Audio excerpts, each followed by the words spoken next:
This is Rene Enriquez.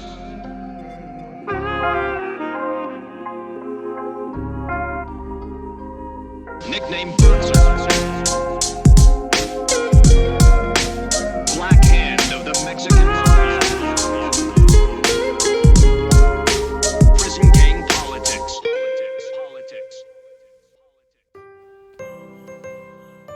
Hey folks, my name is Rene Enriquez, and you're watching Uncensored. Welcome back to the third episode in the Operation Big Cat series.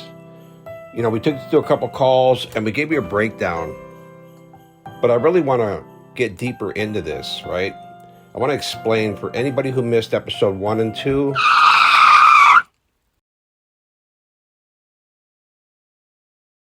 I want to give you a recap of what's going on here. So, Orange County Jail consists of Maine and Theo Lacey. Those are the two major facilities in Orange County Jail system. Sana Ojeda had control of the entire county until he made Mando Moreno. Monkey, his name was. He later found out Mando Moreno was a Crip. He was a Crip gang member and used this against him. This came out in discovery after Mando got indicted. Sana got a hold of that and it just destroyed Mando.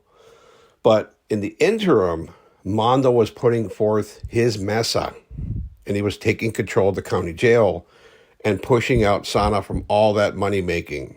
What Sana did was he sent Beto Vargas from Baldwin Park, a Mexican Mafia member that he sponsored, to hook up with Gloria Aguilar, which is the mother of Kazoo and Bogart. Kazoo is Joe Lara, and Bogart is Ismael Esquivel.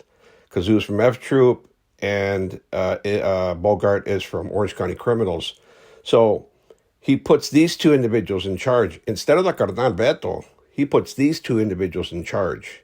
In the previous calls, you heard them espousing how they had control now, how they had authority, how they're talking bad about a Mexican Mafia member, Mando specifically. This gets ugly. It gets really ugly.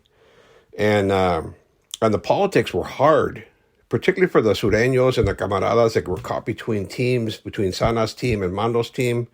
They're just doing what they're told. And a lot of dudes got washed up behind this. And that's reality. It never should have came to that. The politics internally should have stayed internal. And camaradas should have never been involved in it to the level they were. Because in the previous call we just ran in episode 2, you can refer to that call where Bogart and Kazoo are saying F Mando. He's not even a pili. A pili is a Nahuatl word. It's like elder, respected person, right? And that's what they often refer to as carnales, made members of the Mexican Mafia. And you have another individual who I suspect was Glenn Navarro on the phone. Talking about he represents him, and they're saying draw a line in the sand. Say if you're there, you're going to stay there. You're going to stay on the lista. He's in the hat, and camaradas should never speak this way. This is one of the corruptions in the organization that perpetuates even today. That women and outsiders and everybody knows the Mexican Mafia's business, and I think this is a fatal flaw.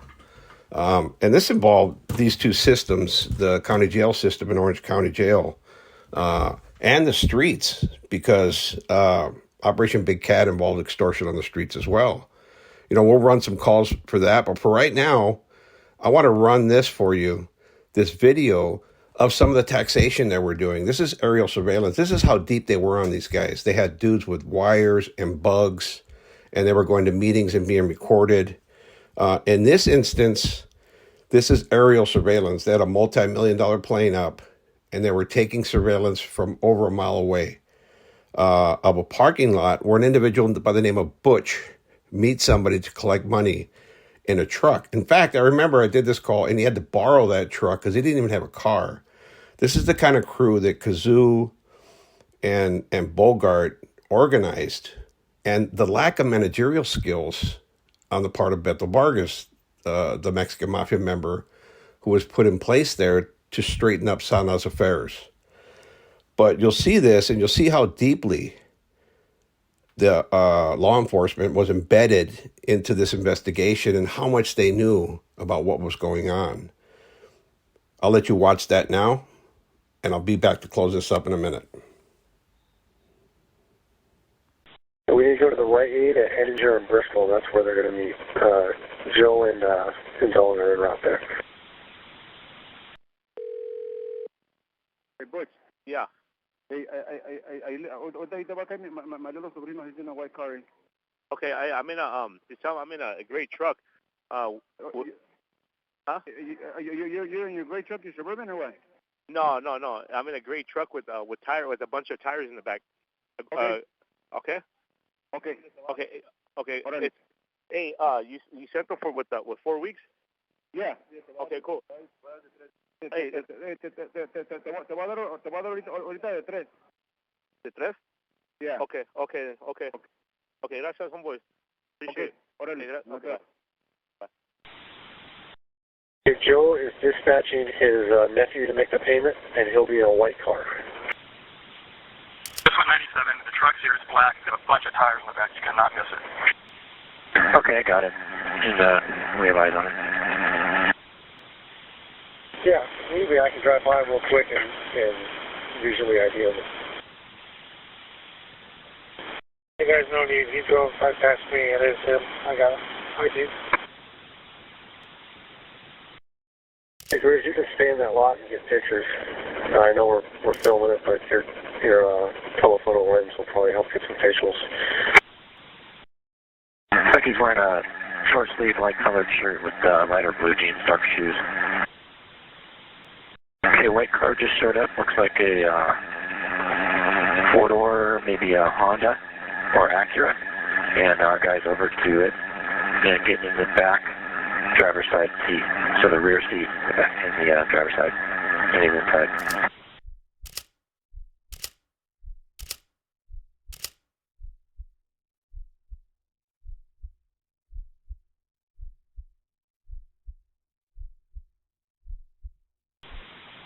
Okay, that guy's out and away towards his vehicle.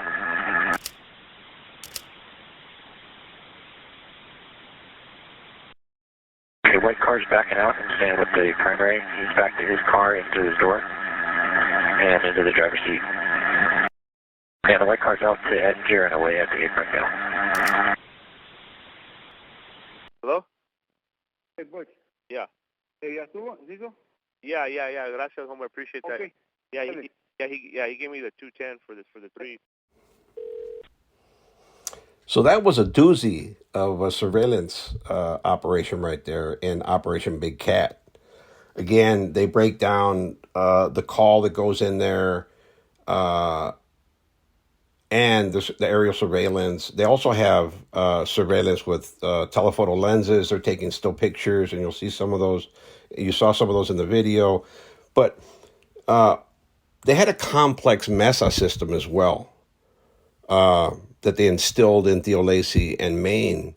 And that was comprised of meseros, biceros, bloqueros, esquineros, all the reps that they had there. And you hear them speak about this in the previous calls about the individuals they have in those county jails. You heard Bala and Kazoo talk about it extensively, about the people they have in place that they're representing now and that they're shining. And this was really an abuse of power, right? Because it's not for them, it's not for the neighborhood. And they got it all twisted because it's for the organization. And it's not for one carnal, as they seem to believe, that they're working for Sana and the other team's working for Mondo. But everybody's supposed to work in the good of the organization. What's beneficial for the organization is beneficial for the camaradas, right? And that's how it's supposed to be looked at. That's what la causa, the cause, really is about. It's not about this singular promotion and individuals that want to shine, that have this egocentricity and you know, they want to flaunt that authority like these guys are doing here, right? And you hear it almost in every call that they've made. And I did hundreds of calls on these guys. Some of them I won't use because they're part of a federal investigation. And I just won't use them. But the stuff that was used in the state, I will use. So I'm going to put up this graph graphic right now of the MESA system that was in place in Orange County Jail, along with the graphic of the county jails that they controlled. And that was the locus of their control. And you know, they talk about these people being on hard candy, green light list. You know, there's 1,000 lists that go out, right? But they had an extensive list. All of Mondo's crew was on the hit list. The guys that actually ended up shooting Bogart, some dudes from Longo had shot Bogart. They put them on the list, and they wanted them got at. And I'll run that call in another episode. That's another story. But I think it's really important that you understand the vastness of this crew. And you'll see the flow chart in OBC, right? That's what they call it, OBC. It's abbreviated for Operation Big Cat. It was extensive, right? But it really was a ragtag crew. This wasn't like one of the bigger investigations that the feds do, and they dismantle the organization and continue to spin off on investigations and get wires. This is a really isolated case that circulated around Gloria Aguilar and Beto Vargas, Kazoo, and Bogart, all for Sana. It wrapped up a lot of people, right? Because a lot of people were involved, but it was a ragtag crew. You know, and some of the carnales that were involved in some of these calls and in this business were Mando Moreno, Mike Moreno, have no relation at all. Musclehead Mike Salinas, Champ Mendez, Beto Vargas, Sana Ojeda, Turi Estrada, and Roland Berry. All these guys are mentioned in one call or another as having something to do with this investigation, right? These are all the Mexican Mafia members that were dragged through the mud on these calls, right? And you see that. That's pretty much the norm for individuals who operate for the organizations. They're so used to talking. They're so used to putting it out there with no discretion whatsoever. It's almost like they want to go back to prison. Like two of these guys, three of them, Beto, Kazoo, and Bogart, were all in the streets. And they spoke with such reckless abandon that it's as if they wanted to go back to prison, understanding that jail calls are recorded, that there are informants, that law enforcement is putting scrutiny on Beto just because of the simple fact that he's a Mexican Mafia member on parole. He merits scrutiny by all these agencies. And he paroled from the Fed, so he's on federal probation, right? So he has all this scrutiny, and they're still working in this way, like putting it all out there.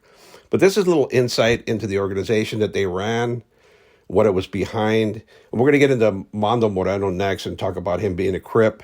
He was a real Crip member. We have the pictures, we have the police reports, we have everything. And we're going to put it out there for you to see and enjoy. With that said, folks, hope you like this episode. I enjoyed making it for you. Doing it for the guys from Orange County. Everybody asked for Orange County material. You got it, folks. You got it. Here it is. Hope you enjoyed it. As always, like, subscribe, leave a comment. Most importantly, hit that hype button. Hype is important to the channel. It promotes the channel with YouTube algorithm. So if you guys could do that, we'd really appreciate it. And we also have this content up on Patreon. You'll see the unabridged versions, unedited, just the raw calls, the raw videos, whatever it is that we mentioned in the story, we'll put it up there on Patreon for you guys. Another way to support the channel. And don't forget memberships. We got memberships for anybody who can afford it. Join a member, get first crack at exclusive content. Welcome you all there. As always, be safe, folks. Enjoy your day. Peace out. This is Rene Enriquez.